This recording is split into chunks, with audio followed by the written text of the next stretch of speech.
by President Muhammadu Buhari started with the Secretary to the Government of the Federation, Bas Mustapha, calling for a minute's silence. He said the attack led to the death of 8 persons and over 46 people were injured, with many others kidnapped. Present at the meeting were the Vice President, Professor Yemi Osibanjo, Chief of Staff to the President, Professor Ibrahim Gambari, National Security Advisor, Major General Babagana Monguno, and the head of the Civil Service of the Federation, Dr. Folashade Yemi-san, amongst others. In another development, the federal government has directed the National Broadcasting Commission, NBC, to sanction television and radio stations airing inciting broadcasts as politicking for the 2023 general election gets intense. Minister of Information and Culture Lai Mohammed gave the directive today at the inauguration of the governing board of the commission in Abuja. Mohammed, a chieftain of the All Progressives Congress and one of the members of the Federal Executive Council, also tasked the board to fast-track the implementation of the government's digital switchover. Addressing the reconstituted board, the minister said the most important task facing NBC was to successfully transition the broadcast industry from analog to digital broadcasting through the digital switchover project. Meanwhile, the federal government has said that it is set to commence the repair of the damaged portion of the Abuja-Kaduna rail line. The government said it is considering recruiting locals to work on the track for the next 6 to 7 months. This was disclosed by the Minister of Transport, Rotimi Amechi, who explained that following the directives of the President Muhammadu Buhari to fix the rail and make it usable, the ministry has set modalities in place to commence work on the rail tracks immediately. Rotimi noted that the military will provide security for the employed villagers and noted that the length of time it will take to complete the work depends on the availability of the materials needed for the repairs. Elsewhere, the Presidential Steering Committee on COVID-19 has said that the use of face masks in public places is now optional, while the decision on the final relaxation of the measures will be taken after Easter. Head of the Technical Secretariat, who also doubles as the Secretary of the PSC on COVID-19, Dr. Mukhtar Mohammed, disclosed this in an interview in Abuja. The PSC also announced that it would stop demanding proof of PCR tests from fully vaccinated travelers, adding that Nigeria has continued to witness a drop in the number of daily COVID-19 cases. To the legislature now, where the House of Representatives has condemned the indiscriminate disposal of waste from healthcare facilities, charging the government at all levels to design and enforce a standard healthcare waste management system. The House consequently mandated its committees on healthcare services, health institutions, and environment to interface with the chief medical directors of university teaching hospitals, medical directors of federal medical centers, and other health facilities in Nigeria, which produce healthcare waste, and other relevant stakeholders to determine possible government and institutional interventions that will promote proper healthcare waste management in Nigeria. The directive was in response to a motion on the need to ensure proper healthcare waste management in Nigeria, sponsored by Oluga Ikemboju at the plenary and unanimously adopted by the lawmakers. Ikemboju noted that healthcare waste, HCW, constitutes a distinct category of waste as it contains potentially harmful waste materials and as such are of critical concern globally, especially in developing countries, stressing that inappropriate handling and disposal of healthcare waste poses huge health risks to health workers who may be directly exposed and to people near health facilities, particularly children and scavengers who may become exposed to infectious wastes and its attendant risk of diseases. To judicial matters now, where a federal high court in Abuja today discharged and acquitted a former group managing director of the Nigerian National Petroleum Corporation, Andrew Yakubu, of money laundering charges. Justice Ahmed Mohammed, in a judgment, held that the Economic and Financial Crimes Commission, EFCC, failed to prove its case beyond reasonable doubt. Justice Mohammed said that the EFCC had failed to prove the three ingredients of Section 1 of the Money Laundering Prohibition Act, which it relied upon. On security, the Inspector General of Police, Usman Baba, has acquired 5 additional high-powered unmanned aerial vehicles to improve surveillance operations to checkmate criminal activities in the country, in line with the IGP's vision and mission statements, which include technology-driven policing. This was disclosed in a statement signed by the Force Public Relations Officer Olumuyiwa Adejobi. He said the acquisition is the manifestation of the IGP's determination to integrate the use of innovative technology in the law enforcement duties of the Nigeria Police Force and ultimately enhance its intelligence gathering and operational capabilities. Reports say the IGP has also directed the immediate, adequate, and strategic deployment of the drones to areas prone to high security breaches for monitoring and intelligence gathering to tackle criminality headlong. In a related development, the Nigeria Police Rescue Me app has received over 10,000 fake emergency alerts in 4 days. This is according to the Acting Force Public Relations Officer CSP Olumuyiwa Adejobi. The Rescue Me app was launched by the police to help citizens in distress report crimes in their neighborhoods with direct access to police helplines.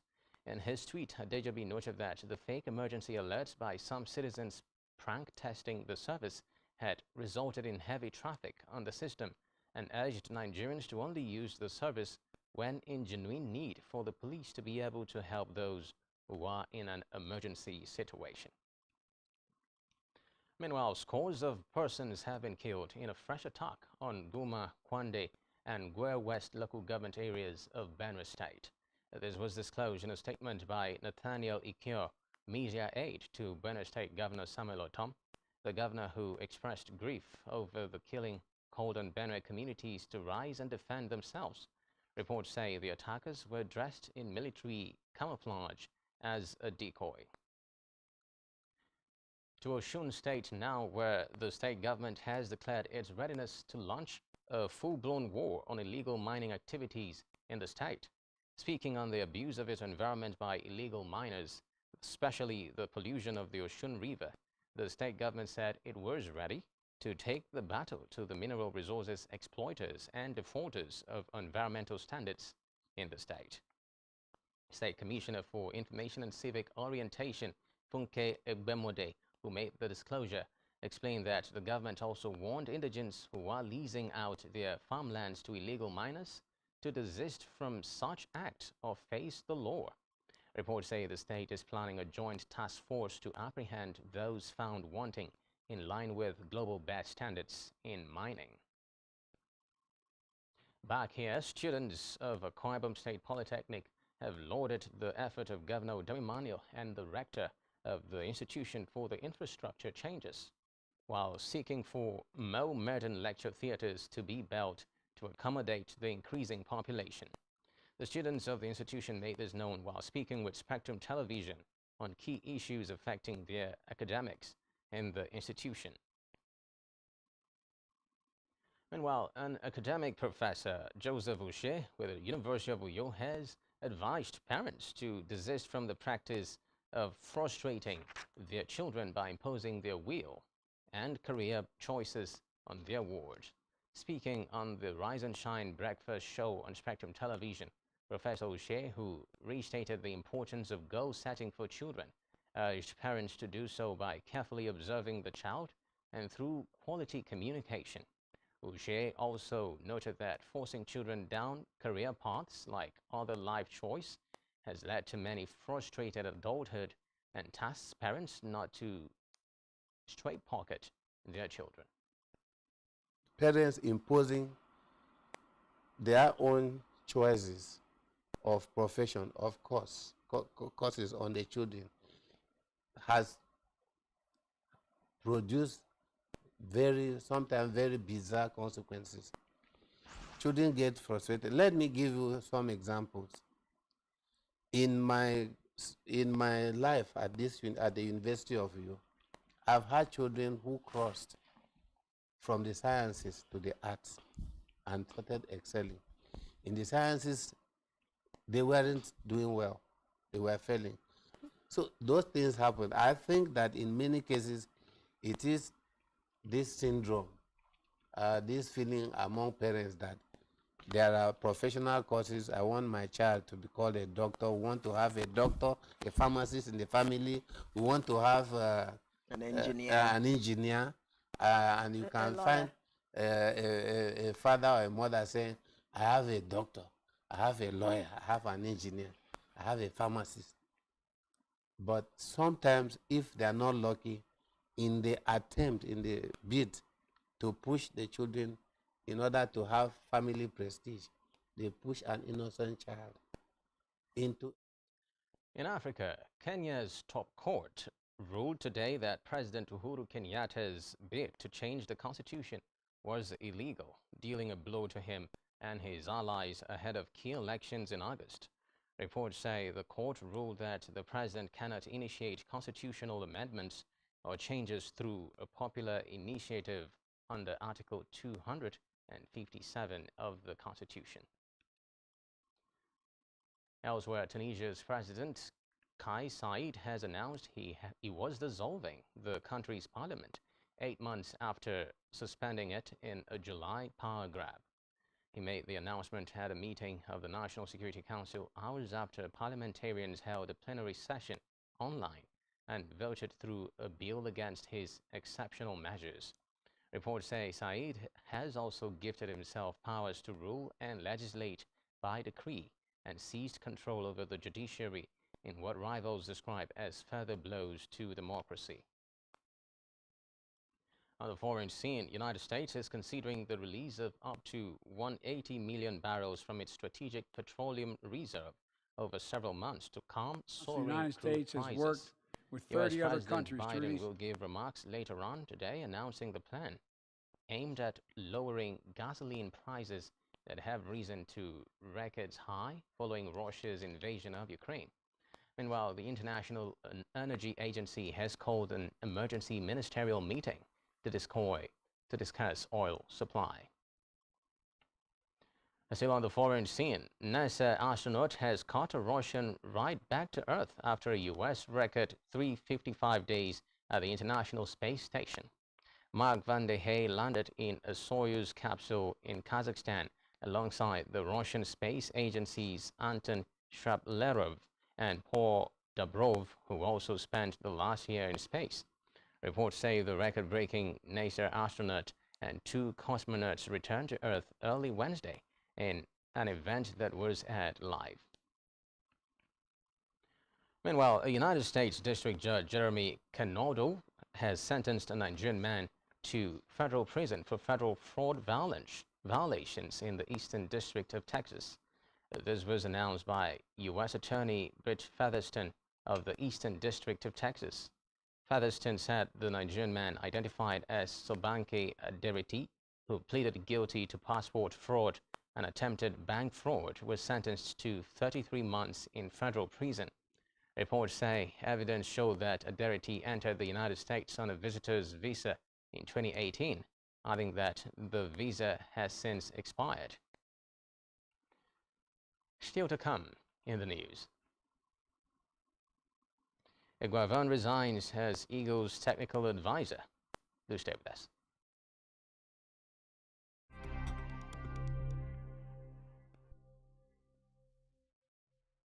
The Nigerian police, which is the only one allowed by grossly abused. Our governors have to share police powers with the president as stipulated by the Constitution. We do not have a federal government police force. We have the Nigerian Police Force, which shall be administered, organized, and supervised by the Nigerian Police Force. No, my lord, I want to say something.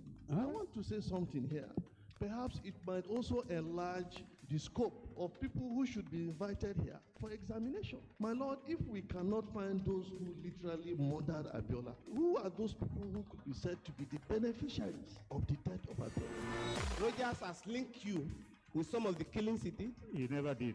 He linked you with the attempted murder of Hebrew. He did not. My Lord, the matters counsel is leaving the evidence in our matters. Is this an adversary proceeding? It's not, my Lord, but you can't be talking about cases which are in court. Is this an adversary proceeding? It's not, my Lord. These cases are in court, my Lord. I'm just reminding your Lordship.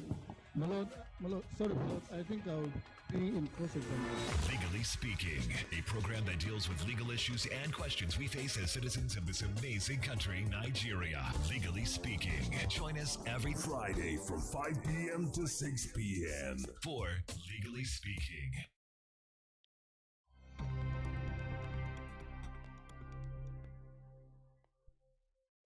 Many thanks for staying tuned. On our business news, a Competition and Consumer Protection Tribunal sitting in Abuja has restrained MultiChoice Nigeria Limited from increasing its tariffs and costs of products and services scheduled to begin on April 1. The three-member tribunal, presided over by Thomas Okosun, gave the order following an ex parte motion moved by Festus Onifade, a legal practitioner, on behalf of himself and the Coalition of Nigerian Consumers. Other members of the tribunal include Shola Salako Ajulo and Ibrahim El Yakubu. Still in business, World Bank has sanctioned Softtech, its IT Solutions and Services Limited, a Nigerian information technology solutions company, and its managing director Issa Kantigi for alleged corrupt practices. The firm, which was involved in the National Social Safety Nets project, was sanctioned for 50 months, while the managing director was sanctioned for 60 months. This was contained in a statement titled World Bank Group debars Softtech IT Solutions and Services Limited and its managing director, which was published on the bank's website today. In health, National Agency for Food and Drug Administration and Control, NAFDAC, says World Health Organization has upgraded the agency to maturity level 3 in drug regulations. Director General of the agency, Professor Mojisola Adeyeye, disclosed this at a news conference in Abuja. She revealed that the journey to attain the status started in January 2018, 5 weeks after she resumed office as a Director General, adding that the agency went through a lot of tasks before it could attain maturity level 3. On our COVID-19 update, the Nigeria Center for Disease Control has confirmed 74 more cases of COVID-19, putting the country's new total at 255,415. Making up the fresh list are 35 cases in Lagos, 12 in Bauchi, 11 in the FCT, 5 in Abia, 4 in Kaduna, 3 in Kano, 2 in Plateau, and 1 each in Oyo and Rivers. So far, 249,606 people have been discharged, while 3,142 others have died from the virus. In sports, Super Eagles interim coach Austin Eguavoen has resigned as the Super Eagles technical advisor following the team's failure to qualify for the 2022 World Cup in Qatar.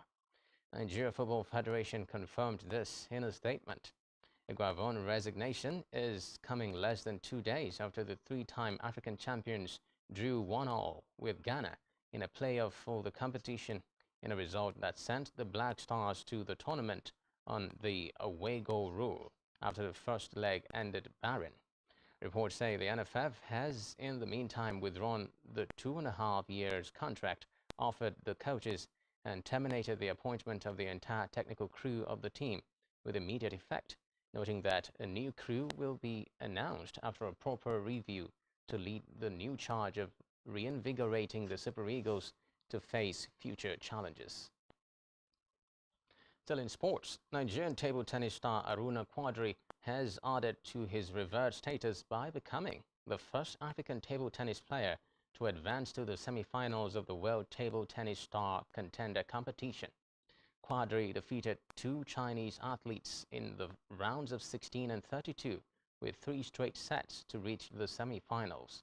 Reports say in winning, Quadri now holds the distinction of being the first African to reach the semi-finals, adding that he is now ranked 14th in the world. On entertainment news, Time has named Kim Kardashian clothing from most influential companies of 2022, another plus for the brand whose expansion has witnessed massive patronage. Times profile of the successful company notes that the brand is reinventing intimate apparel with an eye toward body type inclusivity. Recall that Kim recently made waves with her controversial statement in a Variety profile where she told women in business to get up and work. And that's all we have for you at this time. Do ensure to follow us on social media and subscribe to our YouTube channel, all of which you can find on our website, spectrumtv.ng. You have been watching Spectrum News at 4. My name is Xavier Robert. Do have a terrific evening.